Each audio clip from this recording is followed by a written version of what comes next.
A few weeks ago, I had a conversation here in the studio with, my boss in a way, president and founder of Wounded Warriors Family Support, Colonel John Folsom, USMC retired. The Dunham House was the focus of that segment, combat wounded care resident. I want to give you an update on that. And in the studio with me, and it really is a pleasure, I met them at the Marine Corps League convention in Buffalo, New York last year, are the parents of Corporal Jason Dunham, who is with us now, Dan and Deb Dunham. First of all, great to see you both again. Thank you for having us. So, well, it's really good to see you. First, let me say this: you're brave folks. You've told the story before of how this all played out, and I know it's a difficult one, and I don't think I can even state enough, and I don't even try. But to whoever wants to step up to the microphone, and I know it can be for a moment, I want you to tell a little bit of the story of your son. I want people to understand the importance of this. The decision you as parents had to make, and then why the colonel and we feel that this is not only important, but it is a must-do, because we'll need the support of the Patriot audience, of the American people to do this. Well, let's start out by something we discussed earlier. Jason had this persona of other people's lives were more important than his own.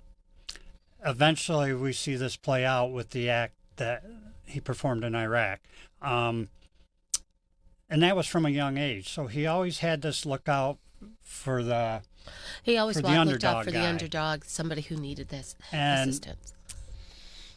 so we all this happens, and of course Jason passes on from his act. And we know that Jason would do nothing different if he had to do it again.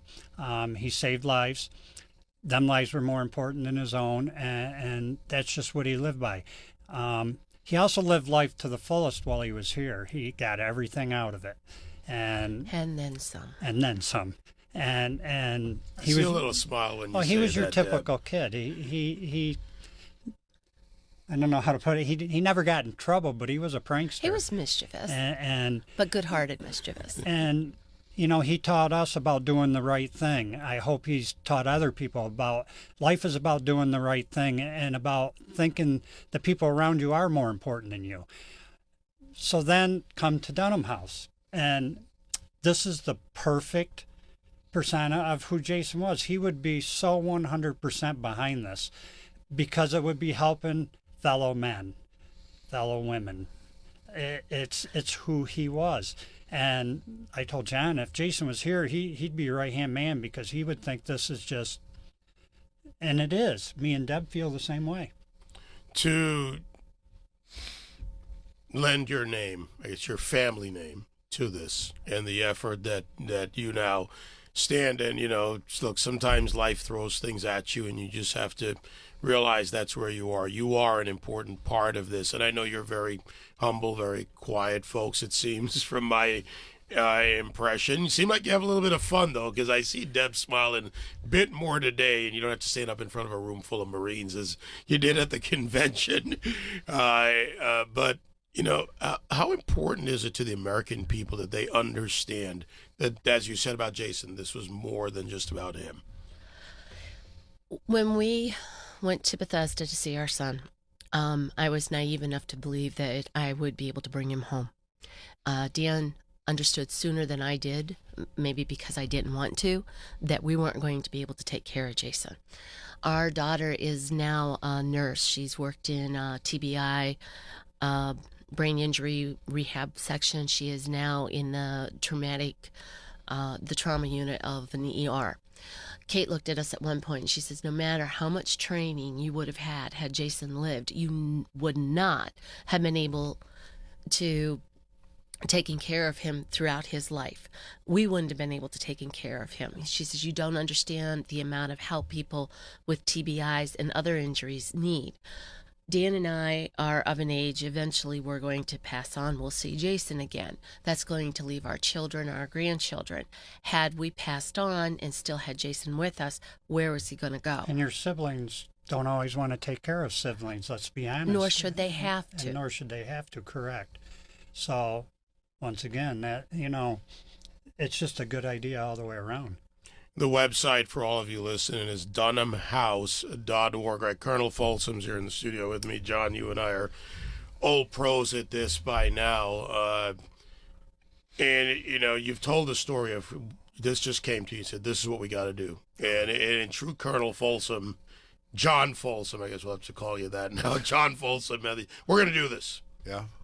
Well, David, you know, we got to lean into it. And again, I really believe that the Lord plays,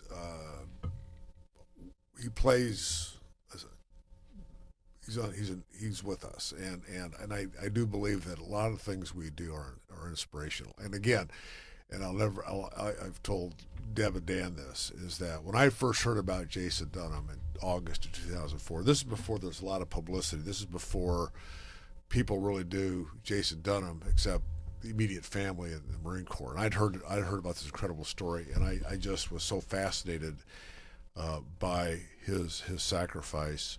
And then when I met the young man, as I talked about before, in Bethesda, who was brain damaged, and with his mom and his sister at his side, and I thought, they're about the same age. The two young men were basically the same age, and it just seemed to me that this generation of warfighters need to be honored. And so it was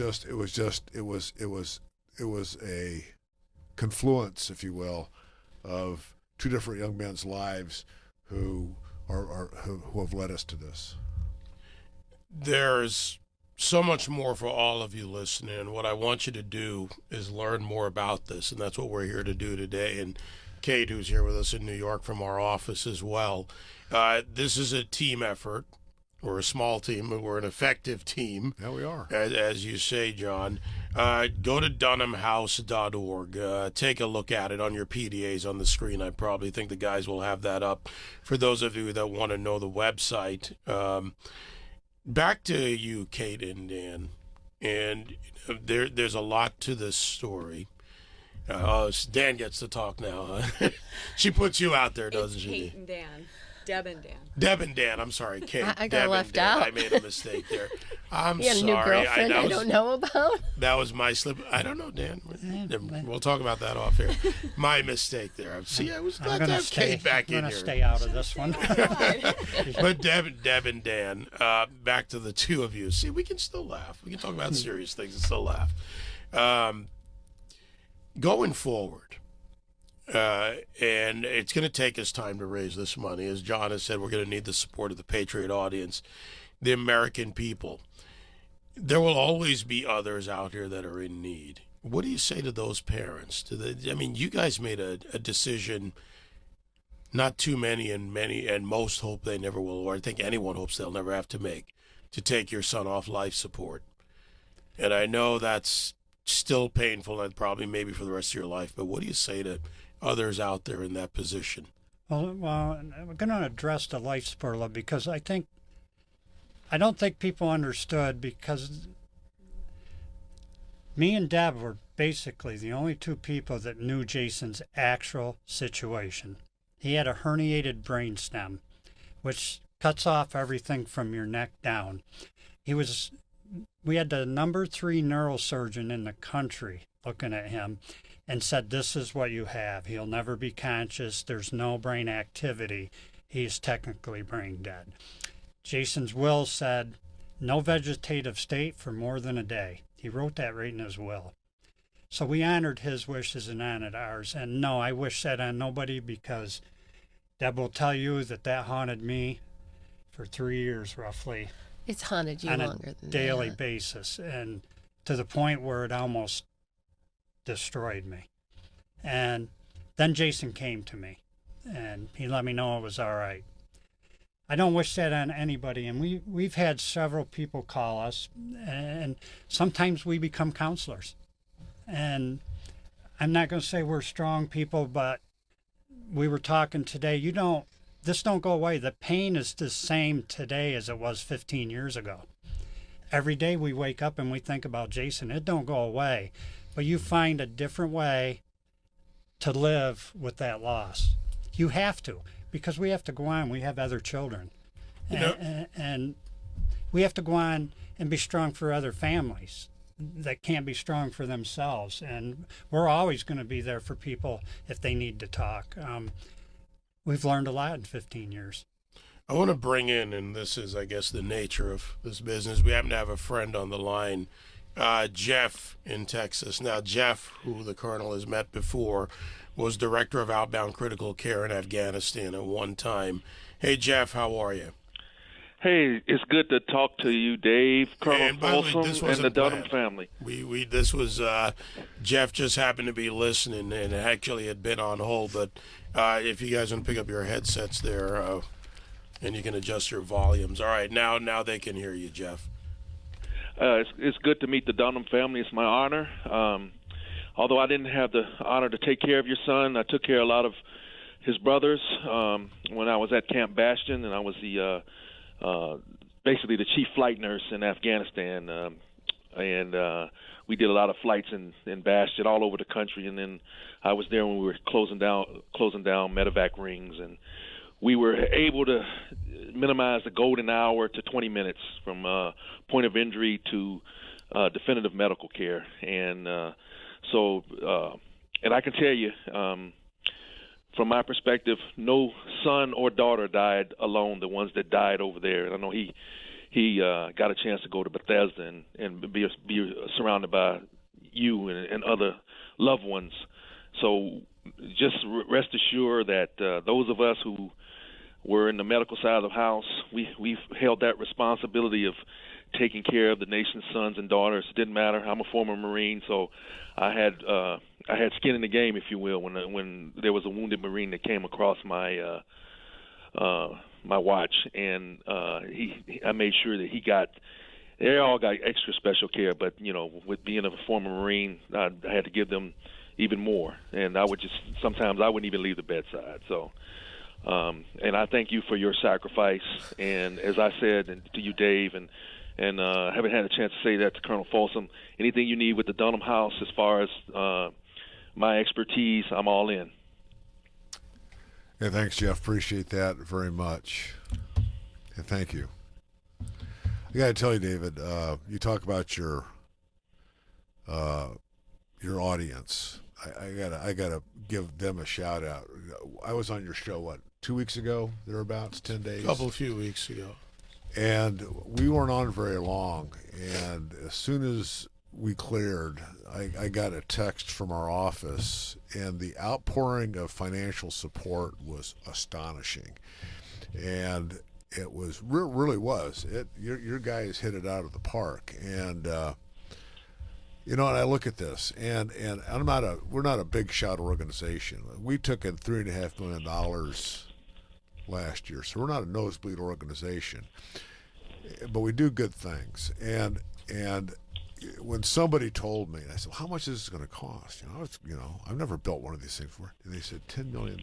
And Hal Dobb, who former congressman, said, "Hey, it's nothing but a number." And I really believe the American people, and I think Deb and Dan. We're going to bring them out to Omaha. They're going to help break ground. They're going to help us build. I've asked Deb, because Deb asked me a very interesting question, because 24 beds isn't a lot of bed space. It doesn't provide for a lot of people. And I've asked Deb, and she hasn't given me an answer yet, I want her, said, I'm going to form a committee. I'm going to form a committee of folks to help us decide when rack and stack who needs to come. And I'm going to ask Deb, and I'm going to keep pressing that target, because I think Deb's got skin in the game. But I want to thank, and I mean this, I want to thank every David Webb listener for what you did a couple weeks ago, because you guys hit it out of the park. You really did, and you dug deep, and we raised a lot of money. Well, we have more to go. We have a long way to go. Again, dunhamhouse.org. And you can also, by the way, read about Jason, obviously, there. There's a lot of information, even his Medal of Honor citation. And Deb, I'm sorry. I know this is tough. And I know what Jeff this is about. So, Jeff, can I we need explain? to thank Jeff. Yeah, Jeff, thank you. the caller. Or Jeff's still on, so go ahead. You're talking to him. Because somebody was with Jason the whole way, too. And it's people like you that help families like us, not families like us that help people like you. When we got the Well, news well, that thank you. Jason was injured, my biggest thing is I couldn't get to him. I couldn't get to him, and I always had been. I was there for the broken arm. I was there for the chicken pox. I was there for the brown bottle flu. We were there. We were his parents, and then we couldn't get to him. And when I was at Bethesda, I said, thank you for staying with him. So whenever Dan and I left, somebody was always there holding his hand.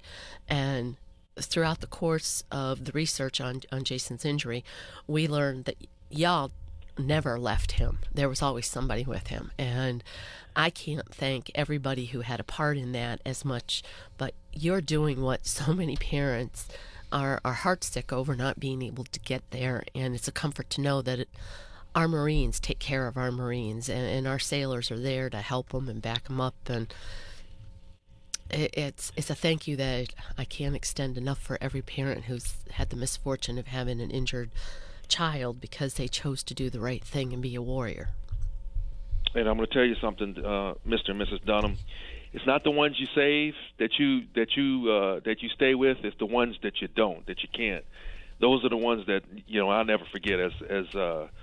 You have a good feeling when you save and you put a lot of effort, but it's the ones that they don't get to make it home. And for me, this is quite emotional because I've never had a chance to speak to a parent of someone who made the ultimate sacrifice, and you realize that when you're over there taking care of them, that they are somebody's son, they are somebody's daughter, they're somebody's husband, they're somebody's father.